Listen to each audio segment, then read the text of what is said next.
This much-hyped automotive startup claims to have invented a Tesla Killer, a self-driving electric vehicle that performs like a supercar. The company claims the car has a sixth sense for the driver's intentions and needs, that it has a revolutionary battery, and that its interior defies gravity with zero-G seats. But one thing its first car didn't do when revealed at a demonstration in Las Vegas at the Consumer Electronics Trade Show was actually work. Press the button and it will find its way to the garage. Whoa. Okay. What?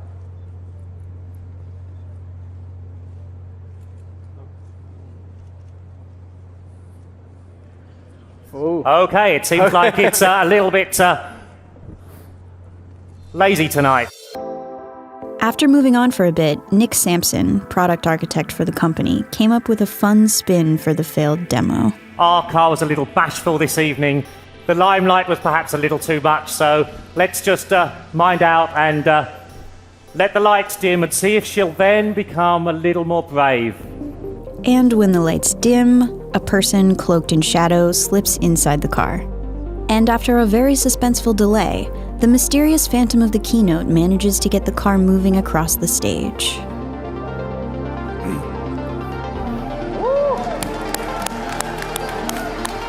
The company is called Faraday Future.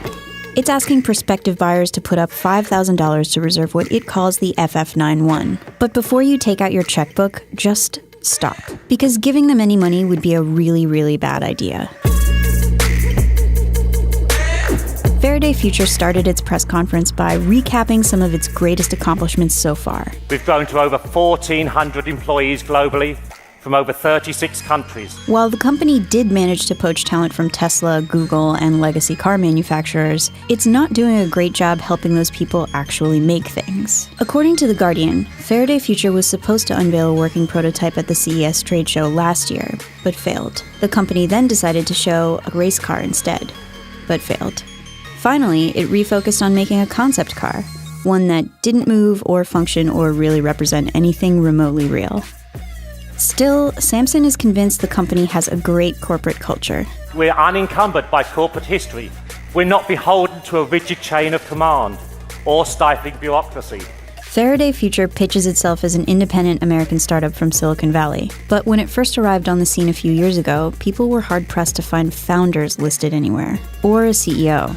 All the mystery around the company caused some to speculate that it was a front for Apple's secretive car-building effort. But The Guardian reported that Faraday Future was actually formed in April of 2014 by Chinese billionaire Jia Yuting, chairman and founder of LeEco, parent company of LeTV, the Netflix of China. Faraday Future calls LeEco a strategic partner, but it's become clear that it's much more than that. LeEco executive Ding Lei was eventually named Faraday Future's, quote, acting global CEO.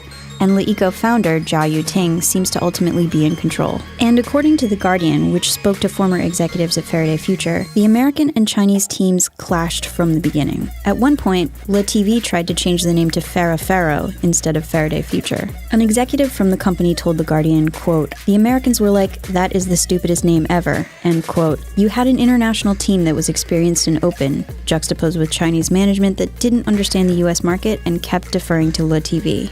And if the day-to-day is anything like what's portrayed in this LeEco video leaked to Jalopnik, the corporate culture is pretty chill. For a while, our department had a policy that whenever we were hiring someone, that person had to be single, because the work was so exhausting. In that building, 2805, it was filled with residential apartments. There were cockroaches everywhere. I spent Chinese New Year Eve alone. Dinner was instant noodles. I kind of wanted to go home.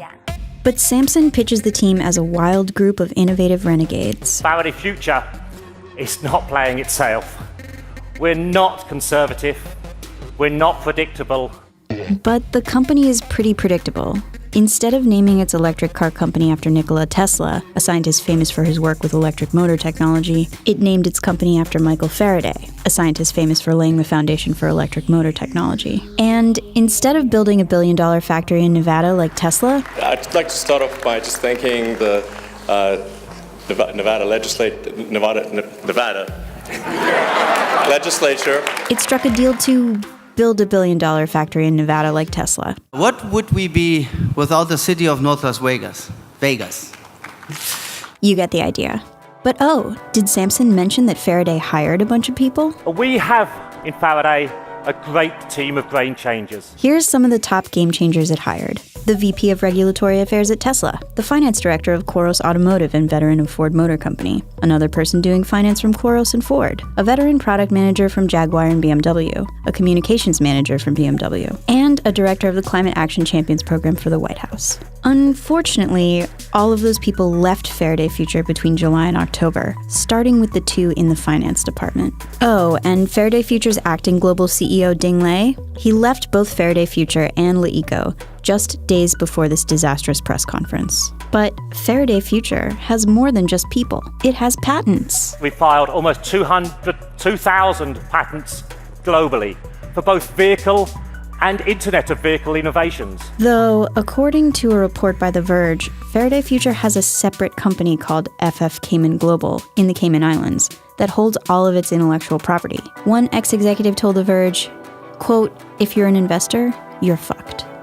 But despite burning money and losing talent and scaring away future investors and not actually shipping a product, the car manufacturer claims to be making progress. One of the recent achievements is we've completed phase 1 of our Nevada factory development. Except, despite being offered over $300 million in incentives from Nevada to build its factory, Faraday Future suspended construction due to financial issues. A Faraday spokesperson told the Las Vegas Review-Journal in November, quote, "We're reevaluating where we're at while we refocus our resources toward bringing this car to life." Automotive News also obtained a copy of a letter from AECOM, a company hired to do $500 million worth of construction for Faraday Future, stating that the company failed to pay the $21 million deposit due in September. But Samson says it's moving along. And we're very excited that shortly we'll be moving on to phase 2 of the construction. It's unclear what phase 2 is, but Nevada State Treasurer Dan Schwartz seems to think real progress is unlikely. He told BuzzFeed News that the company agreed to regular phone calls with his office, but those stopped in November. Quote, "We asked for numbers about the financing, and we just got a different story each time. I truly don't believe they have any money. Still, the car looks really impressive on paper."